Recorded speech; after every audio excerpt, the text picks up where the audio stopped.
ప్రభునందు ప్రియమైన దేవుని బిడ్డలారా, ప్రభువైన యేసుక్రీస్తు నామములో మీ అందరికీ శుభాభివందనములు. మరొకసారి ఈ రీతిగా మనమందరం కూడా దేవుని వాక్యము చెంతకు చేరి దేవుని సన్నిధిలో దేవుని యొక్క మాటలను వినే భాగ్యాన్ని దేవుడు మనకు అనుగ్రహించినందుకు యేసుక్రీస్తు నామములో దేవునికి స్తోత్రములు చెల్లిస్తూ ఉన్నాం. మంచిది, మీ అందరూ కూడా ఆరోగ్యంగాను అలాగనే క్షేమంగా ఉన్నారని తలస్తూ ప్రభు పేరిట మీకు శుభములు తెలియజేస్తూ ఉన్నాం. ప్రపంచం యావత్తు ఈ భయంకరమైనటువంటి కోవిడ్-19 కరోనా వైరస్ వలన అందరూ కూడా మరి ఇళ్లలోంచి బయటికి రాకుండా, అలాగే ప్రార్థనా సమావేశాలకు మరి మందిరాలకు చర్చిలకు వెళ్లకుండా మరి ఇళ్లలోనే ఉంటూ అందరూ కూడా మరి దేవుని వాక్యము ఈ రీతిగా వింటూ ఆధ్యాత్మికంగా బలం పొందడానికి దేవుడు ఈ పరిస్థితుల్లో కూడా మనల్ని దర్శించడానికి ఇష్టపడినందుకు దేవునికి యేసుక్రీస్తు నామములో మహిమను, ఘనతను, ప్రభావమును ఆరోపిస్తూ మరొకసారి ఈ సాయంకాలము మనమందరం కూడా దేవుని యొక్క మాటల ద్వారా ఆధ్యాత్మిక మేలును, ఆత్మ బలమును పొందుటకు పరిశుద్ధ ఆత్మదేవుడు మనకు సహాయం చేయనుగాక. దేవుని యొక్క పరిశుద్ధమైన గ్రంథములో ఈ సమయంలో నేటి ధ్యానాంశ భాగముగా యెషయా గ్రంథము 55వ అధ్యాయము 6వ వచనంలో ఒక మాటను మనము చదువుకుందాం. ప్రేమైన దేవుని బిడ్డలారా, యెషయా గ్రంథము 55వ అధ్యాయము 6వ వచనము. యెహోవా మీకు దొరకు కాలమునందు ఆయనను వెదకుడి, ఆయన సమీపంలో ఉండగా ఆయనను వేడుకొనుడి. వాక్య ధ్యానం కొరకు చిన్న ప్రార్థన చేసుకుందాం. ప్రేమైన దేవుని బిడ్డలారా, తలలు వంచుదాం, కళ్ళు మూసుకుందాం. వీలైన వారు మోకరించండి. ప్రేమగల తండ్రి, దయగల దేవ, యేసుక్రీస్తు పరిశుద్ధమైన నామములో మీకు వందనాలు, స్తోత్రాలు చెల్లిస్తూ ఉన్నాము. మరొకసారి ఈ రీతిగా ప్రభువా మీ పరిశుద్ధమైన సన్నిధిలో మమ్మల్ని చేర్చుకొని నాయన మీ మాటలను ప్రభువా మేము వినడానికి మాకు ఇచ్చినటువంటి భాగ్యముకై కృతజ్ఞతలు చెల్లిస్తూ ఉన్నాం. పరిశుద్ధాత్మ తండ్రి, ఈ సమయంలో మీ వాక్యాన్ని మేము వినే చెవిని, మీ వాక్యాన్ని గ్రహించే మనసును మాకు దయచేయమని ప్రార్థన చేస్తున్నాం. పరిశుద్ధ ఆత్మదేవ, కుడికి మీరు అధ్యక్షత వహించండి. మీ ఆత్మచేత మమ్మల్ని దర్శించండి, మా ఆత్మలను ఉజ్జీవపరచమని ప్రార్థన చేస్తున్నాం. తండ్రి, కుడికి మీరు అధ్యక్షత వహించండి. ఈ కార్యక్రమం అంతట్లో కూడా తగిన రీతిగా మీరు మాకు సహాయం చేస్తూ మమ్మల్ని ముందుకు నడిపించుదని నమ్ముచు మీ సహాయాన్ని కోరుకుంటూ యేసుక్రీస్తు నామములో ప్రార్థించి వేడుకుంటున్నాం తండ్రి, ఆమెన్. ప్రభునందు ప్రియులారా, ప్రభువైన యేసుక్రీస్తు మరొకసారి మీకు శుభములు. ఈ సమయంలో చదువుకున్నటువంటి దేవుని యొక్క వాక్యము, యెహోవా మీకు దొరకు కాలమునందు ఆయనను వెదకుడి, ఆయన సమీపంలో ఉండగా ఆయనను వేడుకొనుడి. దేవుడు తన వాక్యం మన కొరకు మరొకసారి దీవించునుగాక, ఆమెన్. ప్రియమైన దేవుని బిడ్డలారా, మనం గమనించినట్లయితే దేవుడు దొరకు కాలము, నిజంగా లోకములో ఏవైనా దొరుకుతాయి కదా. మనం అనుకుంటాం మనకు కావాల్సిన వస్తువులు, మనకు కావాల్సిన దుస్తులు, మనకు కావాల్సిన ఆహార పదార్థాలు, ఇంకా మనకు కావాల్సినటువంటి మరి సామాగ్రి, మరి ఏదైతే మనకు అవసరం ఉన్నదో అవన్నీ కూడా మరి దొరుకుతాయి లోకములో. అయితే దేవుడు దొరకడము మరి కష్టము, దేవుని సంపాదించుకోవడం కష్టం. అందుకని దేవుడు నీ కొరకు ఈ సమయాన్ని మరి ఆయన నీకు దొరుకున్నట్లుగా నీకు అనుగ్రహించున్నాడు. ఇది దేవుడిని ఎడల చూపినటువంటి మహా విశేషమైనటువంటి కృప. దేవునికి స్తోత్రం, హల్లెలూయా. కాబట్టి దేవుడు దొరుకు కాలమున దేవుణ్ణి వెతకుమని చెప్తూ ఉన్నాడు మరి దేవాది దేవుడు. ఈ సమయంలో ఎందుకు మరి దేవుని వెతకాలి అన్నట్లయితే ఆమోసు గ్రంథంలో 5వ అధ్యాయం 13వ వాక్యములో ఏముందంటే, ఇది చెడు కాలము గనుక ఈ కాలమున బుద్ధిమంతుడు ఊరకుండును. అలాగే 14వ వచనంలో, మీరు బ్రతుకున్నట్లు కీడు విడిచి మేలు వెదకుడి, అలాగు చేసిన ఎడల మీరు అనుకున్న చొప్పున దేవుడును సైన్యములకు అధిపతియు నాకు యెహోవా మీకు తోడుగా ఉండును. ఎందుకంటే ఈ కాలం ఎలాంటి కాలం అంటే చెడు కాలము అని వ్రాయబడి ఉంది. నిజమే, చెడు కాలం. కాల పరిస్థితులు చూసినట్లయితే మరి లోకములో ఇప్పుడు వీటి యందు సంతోషము లేదని చెప్పు సంవత్సరంలో మనం మన జీవితాలను కొనసాగించుకుంటా ఉన్నాం. ఎక్కడ చూసినా దుర్దినములు, ఎక్కడ చూసినా కూడా మానవుని యొక్క మరి మనుగడకు అనుకూలమైన పరిస్థితులు లోకంలో కనబడడం లేదు. అంత యాంత్రికమైనటువంటి జీవితం అయిపోతుంది మానవుని యొక్క జీవితం. లేచిన దగ్గర నుంచి పని, మరి ఆహారం, అలాగనే సంపాదన. కాబట్టి మనుషులు ఈ రీతిగా వీటి కొరకు ప్రయాసపడుతూ ఉన్నారు. వీటితో పాటు మనుషుని మోసం చేసుకోవడము, అలాగే విపరీతమైనటువంటి మాటలు మనం చూస్తూ ఉన్నాం. సొంత సహోదరిని మరి నమ్మించి మోసం చేశాడని, సొంత సహోదరుని నమ్మించి మరి హత్య చేశాడని, అలాగే మరి తన సొంత వారిని అమానుషంగా నిర్దాక్షిణ్యంగా మరి చంపివేశాడని, ఈ రీతిగా ఎన్నో వార్తలు వింటున్నప్పుడు ఈ కాలం చూసినట్లయితే మరి ఈ కాలాన్ని బట్టి అయ్యో ఎంత భయంకరమైనటువంటి సంభవాలు. నిజముగా ఒక 50 ఏళ్ల క్రితము పరిస్థితులు, అప్పట్లో ఉన్నటువంటి ఆ యొక్క పెద్దలైనటువంటి వారిని అడిగితే వారు ఇంకా ఇప్పటికి జీవించున్నట్లయితే వాళ్ళు చెప్పేది ఏంటంటే, మా కాలంలో మేము జీవించినటువంటి జీవితాలు, ప్రస్తుతము ఇప్పుడు మేము చూస్తున్నటువంటి ఈ యొక్క మానవుని యొక్క జీవిత విధానాలు మేము చూస్తూ ఉంటే మరి అయ్యో ఈ యొక్క మరి దృశ్యాలు, ఈ వార్తలు మేము వినలేము. ఎందుకంటే ఈ కాలములు మంచివి కాదు, ఇవి చెడు కాలములు. మేము జీవించినటువంటి కాలములో మాదిరిగా ఈ కాలాలు లేవు. ఎంత దుర్మార్గమైనటువంటి కాలంలో వచ్చినాయని మరి వాళ్ళు చెప్తూ ఉంటారు పెద్దలైనటువంటి వారు. నిజమే ప్రియులారా, దేవుని యొక్క పరిశుద్ధమైనటువంటి గ్రంథంలో మనము చూసినట్లయితే ఆమోస్ గ్రంథంలో 5వ అధ్యాయం 13వ వచనంలో, ఇది చెడు కాలము గనుక ఈ కాలమున బుద్ధిమంతుడు ఊరక ఉండును. కాబట్టి చెడు కాలము, ప్రియమైన దేవుని బిడ్డలారా, చెడు అన్నటువంటి మాటను మనం చూస్తే దేవుని వాక్యములో మరి మనం గమనిస్తాము. ఆదికాండము 6వ అధ్యాయము 12వ వచనములో, దేవుడు భూలోకమును చూచినప్పుడు అది చెడిపోయి ఉండెను, భూమి మీద సమస్త శరీరులు తమ మార్గమును చెరిపివేసుకొని ఉండిరి. దేవుడు భూలోకాన్ని ఆదికాండం 6వ అధ్యాయం 12వ వచనంలో చూచినప్పుడు మరి అది చెడిపోయి ఉంది, భూమి మీద సమస్త శరీరులు తమ మార్గమును చెరిపివేసుకొని ఉన్నారు అంటున్నాడు. సరే, ఇప్పటికైనా ఏదైనా మార్పు కలిగిందా అన్నట్లయితే ఇప్పటికి కూడా మార్పు కనపడడం లేదు. ఇప్పుడు కూడా అవే పరిస్థితులు ఉన్నాయి లోకంలో. అప్పుడు కూడా భూలోకమును దేవుడు చూసినప్పుడు అది చెడిపోయి ఉండెను అని చూస్తున్నాము.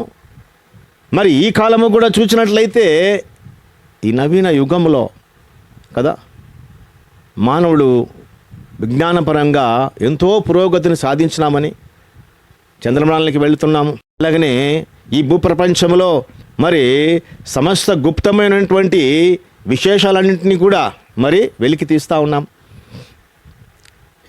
ఎంతో వైజ్ఞానిక పరంగా, విద్యాపరంగా, యాంత్రిక పరంగా అన్ని విషయాల్లో కూడా మరి అభివృద్ధి చెందినాము అని చెప్పుకుంటూనే ఈ కాలంలో మరి మానవులు తమ నైతిక విలువలను కోల్పోతూ తమ యొక్క జీవితాల్లో చెడిపోయినట్లుగా, దేవుని దృష్టిలో చెడిపోయినట్లుగా మనము దేవుని యొక్క సన్నిధిలో ఈ సమయంలో మనము గుర్తించగలం. పిల్లరా, దేవుని యొక్క వాక్యం మనము గమనిస్తే సామెతల గ్రంథములో 16వ అధ్యాయము 25వ వచనంలో, ఒకని మార్గము వాని దృష్టికి యథార్థంగా కనబడును, ఆయనను తుదకది మరణమునకు చేరును. ప్రతి వారు కూడా ఎవరికి ఇష్టమైనటువంటి మార్గాలు వారు ఏర్పాటు చేసుకున్నారు. తల్లిదండ్రుల మాట పిల్లలు వినటం లేదు, అలాగనే భార్య మాట భర్త వినడం లేదు, భర్త మాట భార్య వినడం లేదు, పెద్దల మాట పిల్లలు వినడం లేదు, గురువుల మాట వారి దగ్గర మరి శిష్యులుగా ఉన్నటువంటి వారు వినటం లేదు. వీటన్నిటికంటే మించి దేవునికి, సర్వసృష్టికి ఆధారభూతుడైనటువంటి దేవునికి, ఆయన మాటకు అసలు వినటం లేదు. అందుకని ఆకాశము ఆలకించుము, భూమి చెవియొగ్గుము, నేను పిల్లల్ని పెంచి పెద్దవారిగా చేశాను, అయితే వారు నా మీద తిరుగుబాటు చేసి ఉన్నారు అంటున్నాడు దేవుడు. మాట వినని ప్రజలు, ఎవరి దృష్టికి యథార్థంగా తను ఎంచుకున్న మార్గము కనబడుతుందో, మరి ఇదే నేను ప్రయాణం చేయవలసిన మార్గమని ఎంచుకొని అందులో ప్రయాణం చేస్తున్నారు. తుదకది మరణమునకు చేరును అని దేవుని వాక్యం చెప్తా ఉంది. మరణమునకు చేరును. ఏ మార్గంలో ఉన్నారు ప్రజలు అని మనం గమనించినట్లయితే, దేవుని యొక్క పరిశుద్ధమైనటువంటి గ్రంథంలో కీర్తనాకారుడు 14వ అధ్యాయంలో 14వ కీర్తనలో 1వ వచనంలో ఏమని రాబడిందంటే, దేవుడు లేడని బుద్ధిహీనులు తమ హృదయంలో అనుకొందురు. కొందరు ఏమంటారంట, దేవుడు ఆడు ఉన్నాడు, మనిషే దేవుడు, డబ్బులోనే సమస్తం ఉంది, డబ్బు ఉంటే ఏమి చేయలేదంటూ ఏమీ లేదు, పైసామే హై పరమాత్మ అని కొందరు అంటున్నారు. డబ్బు ఉంటే గిన మరి దేనైనా కొనేయచ్చు. కాబట్టి మనిషికి కావాల్సింది డబ్బు, దేవుడు కాదు. దేవుని గురించి మాటలు చెప్తా ఉంటే మరి కొందరు అబ్జెక్షన్ చేస్తున్నారు. ఇది ఒక కులంకు సంబంధించింది, ఒక మతానికి సంబంధించిన మత ప్రచారము. గాలికి మతం లేదు, నీటికి మతం లేదు, అగ్నికి మతం లేదు. అయితే మరి దేవుడు సృష్టించడంలో దేనికి కూడా మతము లేదు. సర్వమతాలను సమ్మిళితం చేసుకొని మానవులందరికీ కూడా ఇవి ఉపయోగపడుతూ ఉన్నాయి. అయితే ఇక్కడ మనుషులు దేవునికి ఒక మతము అని పేరు పెట్టి దేవుడి నుంచి తమను తాము వెళ్ళేసుకుంటా ఉన్నారు. అందుకని దేవుని వాక్యం ఏం చెప్తుందంటే, కీర్తన గ్రంథం 14వ అధ్యాయం 1వ వచనంలో, దేవుడు లేడని బుద్ధిహీనులు తమ హృదయంలో అనుకొందురు, వారు చెడిపోయిన వారు అసహ్య కార్యములు చేయుదురు, మేలు చేయవాడు ఒకడును లేడు. మానవులు చెడిపోయినారంట. ఏ విధంగా చెడిపోయినారు అని మనం గమనిస్తే, ఒక మాట రాజుల మొదటి గ్రంథంలో 19వ అధ్యాయం 10వ వచనంలో ఒక సందర్భంలో చూసినట్లయితే ఏ రీతిగా చెడిపోయినారు మనుషులు. అతడు ఇశ్రాయేలు వారు నీ నిబంధనను త్రోసివేసి నీ బలిపీఠములను పడగొట్టి నీ ప్రవక్తలను ఖడ్గము చేత హతము చేసిరి. ఎక్కడ చూసినా కూడా ఈ దినాల్లో భయంకరమైనటువంటి కల్లోలాలు. పలాని ఊరిలో మరి దేవుని గురించినటువంటి స్వార్థ చెప్తా ఉంటే ఆయన్ను ఆటంకపరిచినారు, అన్న భార్య పిల్లలను మరి హింసించినారు, లేకుంటే వారిని గాయపరిచినారు, వారిని తీవ్రమైనటువంటి ఇబ్బందులకు గురి చేసినారు. ఆ దినాల్లో కూడా జరుగుతున్నాయి ఇలాంటి పరిస్థితులు. ఎందుకంటే బుద్ధిహీనత మానవుని యొక్క హృదయంలో బుద్ధిహీనత చోటు చేసుకున్నది. తను ఎంచుకున్న మార్గం ఏంటంటే ప్రవక్తలను ఖడ్గం చేత హతము చేయాలి. ఇదేం తప్పు కాదు. ఎంతమంది దైవజనులను కొడుతూ ఉన్నారు దేవుని మంచి మార్గం బోధిస్తూ ఉంటాయి కదా. పరలోకాన్ని గురించి, దేవుని యొక్క ఉగ్రత నుంచి తప్పించుకోవడానికి గురించి ప్రకటన చేస్తూ ఉంటే వారిని అవమానపరుస్తున్నారు, గాయపరుస్తున్నారు, హింసిస్తూ ఉన్నారు, మరి ఎంతో వేధిస్తూ ఉన్నారు, ఆటంకపరుస్తూ ఉన్నారు. సైన్యములకు అధిపతియగు దేవుడు నాకు యెహోవా కొరకు మహారోషం గలవాడ నేను ఒకడును మాత్రమే మిగిలి ఉండగా వారు నా ప్రాణమును కూడా తీయుటకై చూచున్నారని మనవి చేశాను. దేవుడు లేడని చెప్పుకున్నటువంటి వారు బుద్ధిహీనముగా వారి యొక్క ప్రవర్తించేటువంటి వారు. ప్రాణములను తీసివేయడానికి కూడా కదా, యెహోవా కొరకు మహారోషం గలవాడని నేను ఒకడును మాత్రమే మిగిలి ఉండగా వారు నా ప్రాణమును కూడా తీసివేయటకై చూచున్నారని మనవి చేశాడంట దేవునికి. ప్రియమైన దేవుని బిడ్డలారా, మరి ఇది ఒక తెగ, ఒక రకమైనటువంటి మనస్తత్వము, బుద్ధిహీనతలో ఇది ఒక రకమైనటువంటి లక్షణము. రెండవది చూసినట్లయితే సామెతల గ్రంథం 30వ అధ్యాయం 17వ వచనం చూస్తే, తండ్రిని అపహాసించి తల్లి మాట విననులని వాను కదా కొందరున్నారు. తండ్రిని అపహాస్యం చేస్తారు కదా, తల్లి మాట వినరు, పెద్దల మాటకు లోబడిన వారు, జన్మనిచ్చిన తల్లిదండ్రుల మీద తిరుగుబాటు చేసేవారు, వాళ్ళని అవమానపరిచేవారు, వాళ్ళను కూడా వేధించేవారు. కాబట్టి తండ్రిని అపహసించి తల్లి మాట విననున్నటువంటి వారు ఉన్నారు. అయితే వీరి గతి ఏమవుతుందంటే చివరికి తెలిసిన తల్లిదండ్రులకు లోబడినటువంటి, జన్మనిచ్చిన తల్లిదండ్రులకు లోబడినటువంటి వారి పరిస్థితి ఏమవుతుందంటే, వాని కన్ను లోయ కాకులు పీకును, పక్షిరాజు పిల్లలు దాన్ని తినును. తల్లిదండ్రులకు లోబడినటువంటి తత్వం. చాలామంది నా వద్దకు చెప్తూ ఉంటారు, అయ్యా నా కుమారుడు ఈరోజు నన్ను కొట్టినాడు, ఈరోజు నన్ను ఇంట్లోంచి వెళ్ళిపోమంటున్నాడు, అతను ఆ ఇండ్లు సంపాదించలేదు, అతను అనుభవిస్తున్న ఆస్తి తనది కాదు, తను జీవిస్తున్న జీవితము తను స్వతహాగా కష్టపడి తన కష్టార్జితం కాదు, మేము సంపాదించినటువంటి ఆస్తి, మేము సంపాదించినటువంటి మరి ఐశ్వర్యము, మేము సంపాదించినటువంటి సమస్తము ఈరోజు అనుభవిస్తూ కనీసం మాకు భోజనం కూడా పెట్టనటువంటి స్థితి, ఎలా ఉన్నామని విచారించిన స్థితి. ఈరోజు నాకు జ్వరం వస్తుందంటే, నాయన నాకు ఒక 100 రూపాయలు నేను వెళ్ళి హాస్పిటల్లో చూపించుకుంటానంటే, ఎందుకు ఇంకా కొన్నాళ్ళు బ్రతికి మమ్మల్ని వేధిస్తామనా, మాకు భారంగా ఉందామనా, ఏదైనా సహాయం చేశానని వెళ్ళి హాస్పిటల్కి వెళ్ళి ఒక సూది వేయించుకొని మాత్రలు తెచ్చుకుంటాను సార్ అని నా దగ్గర అడిగేవాళ్ళు నేను చూసినప్పుడు ఎంతో విచారిస్తాను.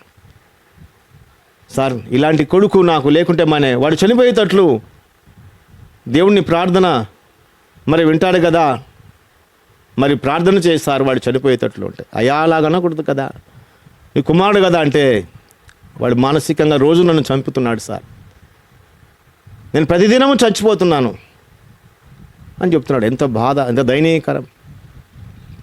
ప్రియమైన దేవుని బిడ్డలారా, సామెతల గ్రంథం 20వ అధ్యాయం 20వ వచనం చెప్తుంది, తన తండ్రినైనను తల్లినైనను దూషించు వాని దీపము కారు చీకట్లో ఆరిపోవును.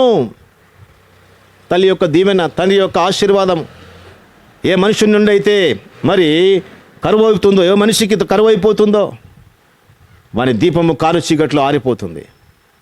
కష్టకాలంలో వానికి సహాయం ఉండదు, వాని శోధన కాలంలో వానికి ఎలాంటి ఆదరణ కలగదు. తల్లిదండ్రులు ఈ లోకంలో ఎవరు ద్వేషించినా కూడా మరి తల్లిదండ్రులు వారిని ప్రేమించేవారు కదా. ప్రేమించేది తల్లిదండ్రులు మాత్రమే, అందరికంటే ఎక్కువగా ఈ లోకంలో. అయితే వారిని దూషించి వారిని హింసించినటువంటి ఆ పిల్లల గతి ఏంటంటే, కారు చీకట్లో వారి దీపం ఆరిపోతుందని దేవుని వాక్యం చెప్తా ఉంది. ఎంత భయంకరమైనటువంటి పరిస్థితి చూడండి. చెడు కాలములు కావా ఇవి? దుర్దినాల్లో మనము మరి మన జీవితాల్లో కొనసాగించడం లేదా? ప్రియ సహోదరుడి, ప్రియ సహోదరుడా, నీ జీవితం ఎలాగున్నావు? నీ యొక్క జీవిత విధానం ఏ విధంగా ఉంది? నువ్వు ఇంకా లోకంలో ఉన్నావేమో, నువ్వు ఇంకా దుర్దినాల్లో ఉంటూ నీకు ఎన్నుకున్న మార్గములో నువ్వు చేసేటువంటి ప్రతి మరి నీ మనసుకు నచ్చినటువంటి ప్రతి కార్యము మరి నువ్వు చేస్తూ ఇది సరైనదిగా ఉందనుకుంటున్నాము. దేవుని వాక్యం చెప్తా ఉంది, మరి నువ్వు నడిచే మార్గము, మరి నీవు దేవుని ప్రవక్తలను హింసిస్తూ ఉన్నావు, దేవుని కార్యాలకు ఆటంకరంగా ఉన్నావు, నేను కన్న తల్లిదండ్రులకు నీ ద్వారా సంతోషం లేదు, బుద్ధిహీనులు చేసేటువంటి పని. కాబట్టి మరి ఒక మాట మనం గమనించినట్లయితే నిర్గమాకాండంలో 20వ అధ్యాయం 12వ వచనంలో, నీ దేవుడైన యెహోవా నీకు అనుగ్రహించు దేశంలో నీవు దీర్ఘాయుష్మంతుడు వగునట్లు నీ తండ్రిని నీ తల్లిని సన్మానించుము. నీ తండ్రిని సన్మానించాలి, నీ తల్లిని సన్మానించాలి కదా. నేను సృష్టించిన సృష్టికర్త అయిన దేవుని సన్మానించాలి. అప్పుడు నీ జీవితంలో నెమ్మది, శాంతి, సంతోషము, సమాధానం. ఎలాగున్నావు నీ జీవితంలో ఒకసారి పరీక్ష చేసుకోవాలి. వారు మరి ఒక తెగకు చెందిన వారు ఎలాగున్నారంటే, అపొస్తలుడైన పౌలు గారు తన యొక్క సేవా అనుభవంలో కొందరి గురించి సాక్ష్యం ఇస్తారు. ఏమనంటే, అపొస్తలుడైన పౌలు కొరింథీయులకు రాసినటువంటి మొదటి పత్రిక 5వ అధ్యాయం 1వ వచనంలో ఏమంటారంటే, మీలో జారత్వం ఉన్నదని వదంతి కలదు. ఇంకా కొందరు ఎలాగున్నారంట, జారత్వం చేసేవారు. ఎలాంటి పని అది? మీలో ఒకడు తన తండ్రి భార్యను ఉంచుకున్నాడట. ఎంత ఘోరమైన పరిస్థితి పిల్లరా, వినడం లేదా? నేను చెప్తున్నాను, ఈ సమయంలో నా సేవా జీవితంలో ఒకానొక దినమున ఒక సోదరి వచ్చి నాతో చెప్తా ఉంది, నా బాధలు చెప్పుకోవడానికి, నన్ను అర్థం చేసుకోవడానికి మరి ఈ సందర్భంలో దేవుడు ఎందుకో నీ దగ్గర మాత్రమే చెప్పుకుంటే నువ్వు ఏదైనా దేవుని దగ్గర ప్రార్థన చేసి నా సమస్యకి ఏదైనా పరిష్కారము కలగజేస్తావేమని నీ దగ్గర చెప్పుకుంటున్నాను. ఒక అన్యురాలు చెప్తా ఉంది. ఏందమ్మా నీ సమస్య అంటే, నా భర్త నా పెద్ద కుమార్తెతో అక్రమ సంబంధం కలిగి ఉన్నాడు. ఈ కళ్ళతో నేను చూస్తున్నాను. మరి ప్రతిరోజు కూడా నేను వారిని ఎంతగానో వారిస్తున్నా కూడా మరి వాళ్ళు నా మాట వినడం లేదు. పెళ్లి కావాల్సినటువంటి కుమార్తె, ఆయన టీచర్ ఉద్యోగం చేస్తాడు, మరి ఆమె క్లర్క్ ఉద్యోగం చేస్తుంది. ఎంత భయంకరమైనటువంటి పరిస్థితి అంటే, నిజంగా నేను ఎందుకు బ్రతికున్నానా ఇలాంటి దృశ్యాలు చూస్తూ అని నేను ప్రతిరోజు కుమిలిపోతా ఉన్నానన్నా. ఎవరికి చెప్పుకోవాలి ఈ విషయాలంటే? నేను ఎంతో కొద్దిసేపు నేను నిర్ఘాంతపోయినాను. ఇలాంటి సంభవాలు కూడా లోకంలో జరుగుతున్నాయా అని. ఆ దినాల్లో కూడా అపొస్తలుడైన పౌలు గారు చెప్తూ కొరింథీయులకు రాసిన మొదటి పత్రిక 5వ అధ్యాయం 1వ వచనంలో చూడండి, ఎంత భయంకరమైన విషయమో. మీలో జారత్వం ఉన్నదని వదంతి కలదు, మీలో ఒకడు తన తండ్రి భార్యను ఉంచుకున్నాడట. అట్టి జారత్వము అన్య జనులలోనైనాను జరగదు. ఎంత భయంకరమైన పరిస్థితులు పిల్లరా. ఎక్కడి నుంచి వస్తాయి గౌరవం? ఎక్కడి నుంచి వస్తుంది మర్యాదలు? ఎక్కడి నుంచి వస్తుంది పెద్దలంటే భయము?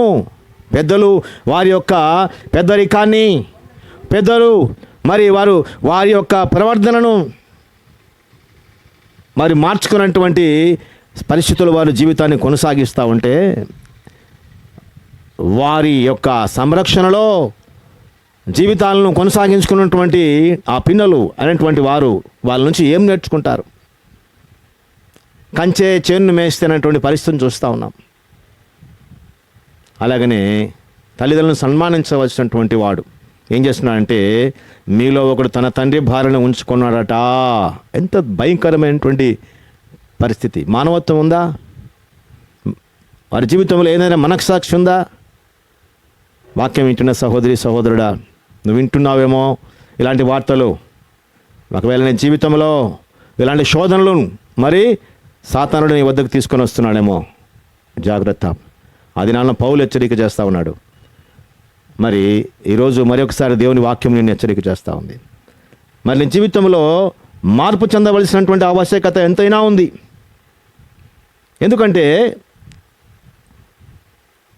ద్వితీయోపదేశ కాండంలో 27వ అధ్యాయం 20వ వచనంలో ఒక మాట మనం చూస్తాం.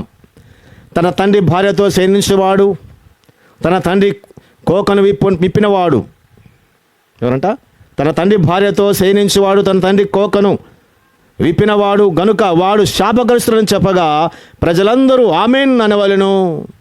శాపం, ఆశీర్వాదం కాదు ఈ జీవితం, శాపము కదా.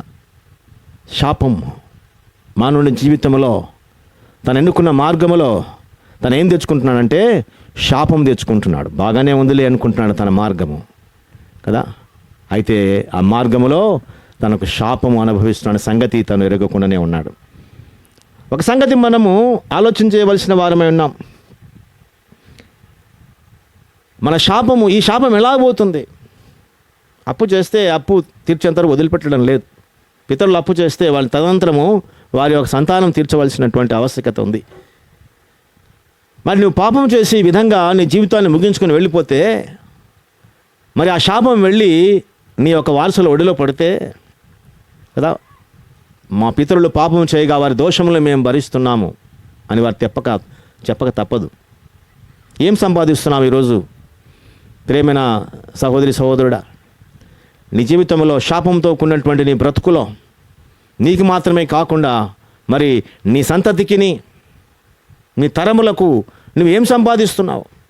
డబ్బు సంపాదించడంలే, పేరు సంపాదించడంలే, ఆస్తి సంపాదించడంలే అనుకుంటున్నాము. అయితే నీ ప్రవర్తనలో మార్పు లేకుంటే, నీ మనస్తత్వంలో మార్పు లేకుంటే, నువ్వు శాపగ్రస్తుడిపై ఉంటే, నీ జీవితం శాపంలో ముగించుకుంటే, మరి వారు కూడా నీ దోషములు భరించాల్సి వస్తుంది. ఆలోచించేయి.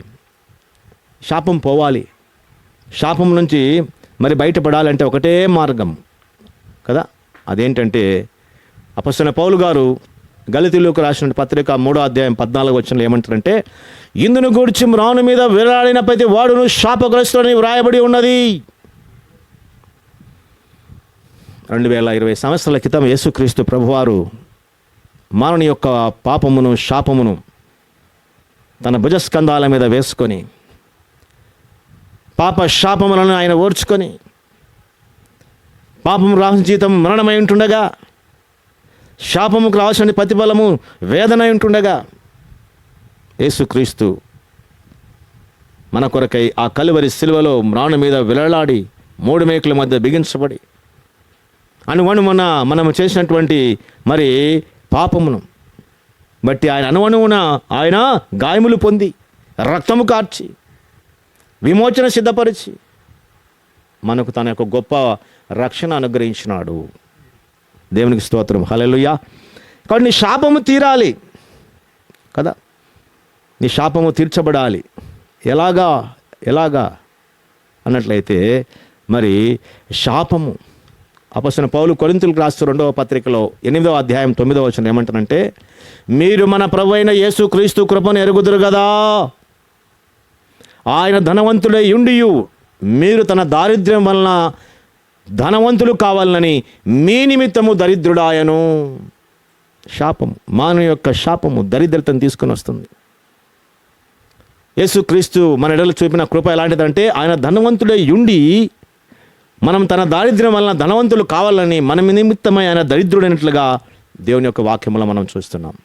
ఎలాంటి దరిద్రత అది అంటే, మరి యేసుక్రీస్తుగా ప్రభు ఈ లోకానికి వచ్చినప్పుడు లూకాసు వార్త 2వ అధ్యాయం 7వ వచనం చూస్తే, పిల్లరా కుమారుని కని పొత్తిగుడ్డలతో చుట్టి సత్రములో వారికి స్థలము లేనందున ఆయనను పశువుల తొట్టిలో పరుండబెట్టెను. ఎంత దారిద్ర్యం అంటే, నిజముగా ఒక గొప్ప స్థానంలో నుండి పరలోకము సింహాసనము విడిచిపెట్టకూడని భాగ్యమును ఎంచుకొనకుండా ఆయన కేవలము మానవుని రూపము దాల్చి ఈ భూలోకానికి అరుదించి మన దారిద్ర్యమంతా కూడా ఆయన మీద వేసుకున్నప్పుడు, ఆయన జన్మించినప్పుడు సత్రములో కూడా తనకు తావులేనటువంటి పరిస్థితి. అందుకనే భక్తుడు ఒక పాట రాసినాడు, ఎంత దీనాతి దీనమో నా యేసయ్యా, నీ జననమెంత దయనీయమో, తలుచుకుంటే నా గుండె తడబడి కరిగి తరిగి నీరవుచున్నది. ఎంత దీనాతి దీనమో నా యేసయ్యా. ప్రేమైన దేవుని బిడ్డలు గమనించినట్లయితే ఎంత దీనాతి దీనము అని దీన స్థితి కదా. దారిద్ర్యము, మన దారిద్ర్యము తన మీద వేసుకున్నప్పుడు మరి ఆయన ఎంతగానో మరి వేదన పడవలసిన పరిస్థితి, శ్రమల గుండా వెళ్ళవలసిన పరిస్థితి. ఈ భూలోకములో ఆయన జన్మించి మొదలుకొని ఎన్నో శ్రమలు పొందినాడు. 33.5 జీవిత కాలములో అనుక్షణము ఆయన మన నిమిత్తమై ఆయన శ్రమలు కోర్చుకుంటూ చివరికి తన ప్రాణాన్ని సైతము లెక్క చేయకుండా మహాశ్రమలకు తను అప్పచెప్పుకొని తన ప్రాణమును మన కొరకు బలిగా అర్పించినట్లుగా మరి మనం చూస్తూ ఉన్నాం. ప్రియ సహోదరుడా, సహోదరి, ఫిలిప్పీయులకు రాస్తూ అపొస్తలుడైన పౌలు గారు ఏమంటారంటే 2వ అధ్యాయం 6వ వచనంలో, ఆయన దేవుని స్వరూపము కలిగిన వాడై ఉండి దేవునితో సమానంగా ఉండుట విడిచిపెట్టకూడని భాగ్యమని ఎంచుకొనలేదు, కానీ మనుషుల పోలికగా పుట్టి దాసుని స్వరూపమును ధరించుకొని తను తానే రిక్తునిగా చేసుకొనెను. మరియు ఆయన ఆకారమందు మనుషుడిగా కనబడి మరణము పొందినంతగా, అనగా శిలువ మరణం పొందినంతగా విధేయత చూపిన వాడై తన్ను తాను తగ్గించుకొనెను. ఎంతగా తగ్గించుకున్నాడంటే మరణాన్ని సైతము ఆయన ఇష్టపూర్వకంగా మరి ఓర్చుకున్నాడు, తగ్గించుకున్నాడు. ఆయన దేవుడి ఉండి ఒక సామాన్యమైనటువంటి మానవుడిగా తన్ను తానుగా అర్పించుకున్నాడు. మరి నీ జీవితంలో నీ శాపం పోవాలంటే నీ శాప విమోచకుడు యేసుక్రీస్తు ప్రభువు నిన్ను ప్రేమిస్తున్నాడు. సహోదరుడా, సహోదరి, నీ పాపముల నుండి, నీ శాపముల నుండి, నువ్వు దుర్గతిలో నుండి, నీ కీడులో నుండి నిన్ను తప్పించడానికి కొరకు యేసుక్రీస్తు ప్రభు గారు 2020 సంవత్సరాల క్రితం యేసుక్రీస్తు ప్రభు వారు ఈ లోకానికి అరుదించి నీకు ప్రతిగా ఆయన శ్రమనోర్చి ఆయన శాప విమోచన కలిగించినాడు. ఆమోసు గ్రంథంలో 5వ అధ్యాయం 14వ వచనంలో, మీరు బ్రతుకున్నట్లు ఈ క్షణమైందన, మీరు బ్రతుకున్నట్లు కీడు విడిచి మేలు వెదకుడి, అలాగూ చేసిన యెడల మీరు అనుకుని చొప్పున దేవుడును సైన్యములకు అధిపతియు నాకు యెహోవా మీకు తోడుగా ఉండును. మీరు బ్రతకాలనుకుంటున్నారా? అయితే మీరు ఏం చేయాలి? కీడు విడిచిపెట్టాలి, మేలు వెతకాలి. అలా చేసినట్లయితే మీరు అనుకున్న చొప్పున దేవుడును సైన్యములకు అధిపతియు నాకు యెహోవా మీకు తోడైండును. కీర్తనాకారుడు అంటాడు 34వ కీర్తన 12వ వచనంలో, బ్రతకగోరు వాడెవరైనా ఉన్నాడా? మేలును దుచ్చు అనేక దినములు బ్రతకగోరు వాడెవరైనా ఉన్నాడా? బ్రతకాలని ఉందా? దుర్దినములు రాకముందే ఇప్పుడు వీటి యందు నాకు సంతోషం లేదని సంవత్సరంలో చెప్పు సంవత్సరములు రాకముందే కదా, నాకు సంతోషం లేదు, బ్రతకాలని లేదు. చాలామంది చెప్తుంటారు, అయ్యో ఈ దినాల్లో బ్రతకాలని లేదు. కరోనా వైరస్ రూపంలో తెగులు వెంటాడుతూ ఉంది. మరణం మన కిటికీ లేకుండా త్రొంగి చూస్తూ ఉంది. మన శాపంలో మనల్ని పట్టుకొని పోవడానికి, మరణ రూపంలో మరి మనల్ని పట్టుకొని పోవడానికి, నశింపచేయడానికి తెగుల రూపంలో వస్తూ ఉంది. మనుషులందరూ భయపడుతున్నారు, లాక్డౌన్ చేసుకున్నారు. దాపెట్టుకునండి, బయటికి రావద్దండి, ఇళ్లలో ఉండండి. మరణం తిరుగుతూ ఉంది, కరోనా వైరస్ వస్తూ ఉంది. జాగ్రత్త, జాగ్రత్త. ఒకవైపు వైద్య సిబ్బంది, ఒకవైపు మరి పోలీస్ సిబ్బంది, ఒకవైపు మరి అధికారులు, ఒకవైపు ప్రభుత్వాలు, ఒకవైపు ప్రధానులు, మంత్రులు, ముఖ్యమంత్రులు, ప్రధానమంత్రి సైతము 24 గంటలు నిద్ర ఆహారాలు మానేసి ప్రజల క్షేమం కొరకు మరణం వస్తూ ఉంది తెగులు రూపంలో, కరోనా వైరస్ రూపంలో. జాగ్రత్త, జాగ్రత్త, జాగ్రత్త. బ్రతకాలని ఉందా? కీర్తన 34 కీర్తన 12 వచనం, బ్రతకగోరు వాడెవడైనా ఉన్నాడా? మేలు నొందొచ్చు అనేక దినములు బ్రతకగోరు వాడెవడైనా ఉన్నాడా? ఏం చేయాలి? చెడ్డ మాటలు పలుకకుండా నీ నాలుకను, కపటమైన మాటలు పలకకుండా నీ పెదవులను కాచుకొని, కీడు చేయటం అని మేలు చేయము, సమాధానం వెతికి దాన్ని వెంటాడము. మార్చుకో.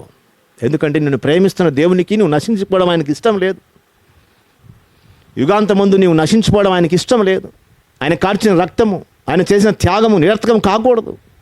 ప్రియ సహోదరి, సహోదరుల జీవితం మార్చుకోవాలని దేవుడు ఆశిస్తున్నాడు. హెచ్కేల గ్రంథంలో 18వ అధ్యాయం 32వ వచనంలో చెప్తూ, మరణం నొందువాడు మరణం నొందుటను బట్టి నేను సంతోషించువాడును కాను, కావున మీరు మనసు త్రిప్పుకొనుడి, అప్పుడు మీరు బ్రతుకుదురు. ఇదే ప్రభువుకు యెహోవా వాక్కు. మనసు మార్చుకోవాలని.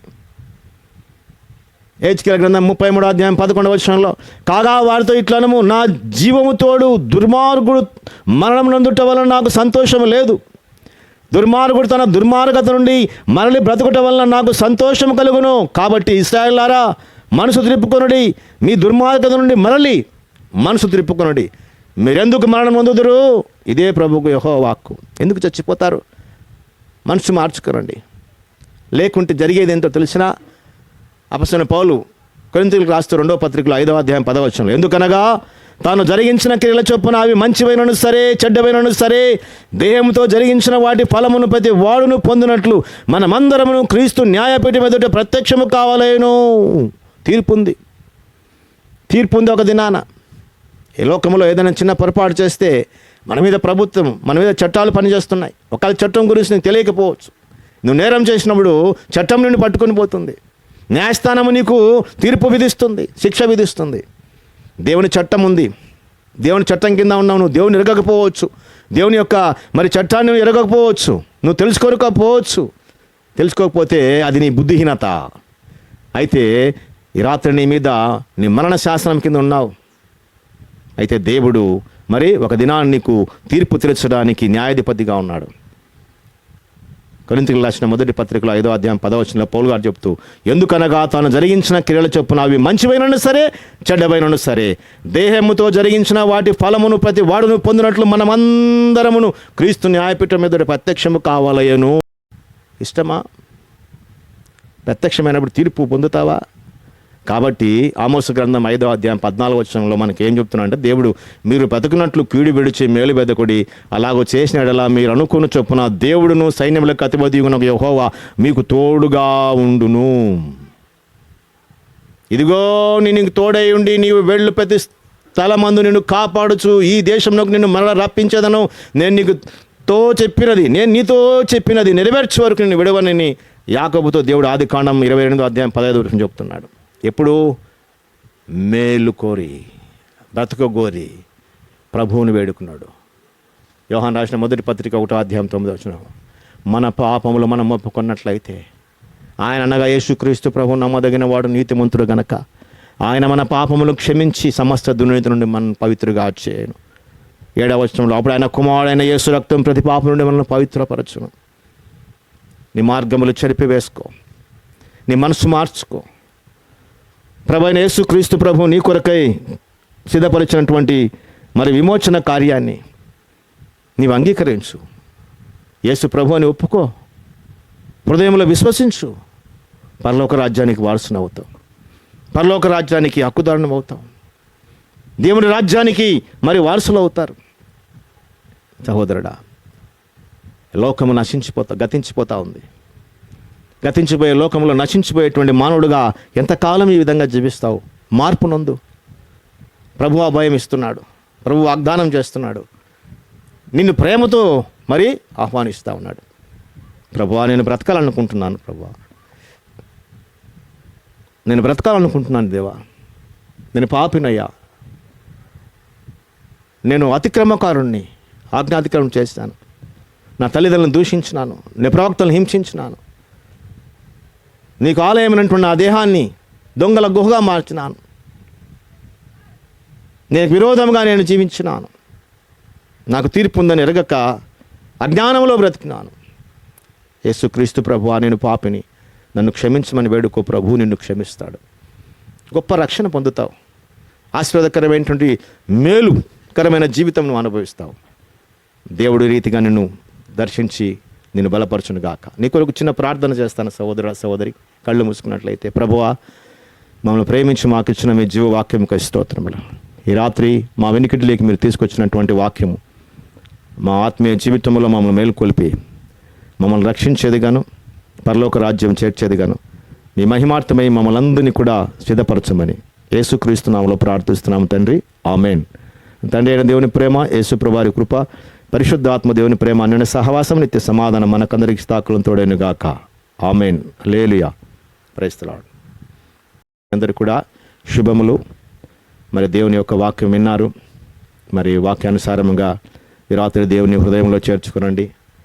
మేలుకరమైనటువంటి జీవితాన్ని మీరు క్రీస్తునందు జీవించవలసిందిగా ప్రభు నామములో మీకు మనవి చేస్తూ దేవుడు మిమ్మల్ని దీవించును గాక. ఆమెన్.